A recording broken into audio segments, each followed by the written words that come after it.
How to store and switch between mixes. Open StageWave. Customize channel icons and labels. Make a special mix, for example, for bass. Press the plus icon to the right of My Boards. Give it a name to contextualize. Press the plus icon to the right of My Mixes. Give a name to the mix. Repeat the process for other mixes.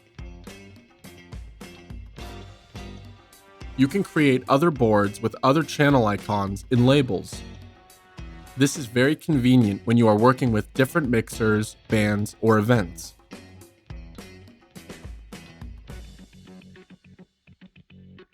You can export the mixes bank and import it on another computer or another account.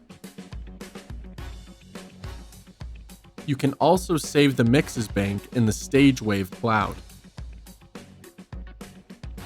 And that's all. Contact us if you have any questions.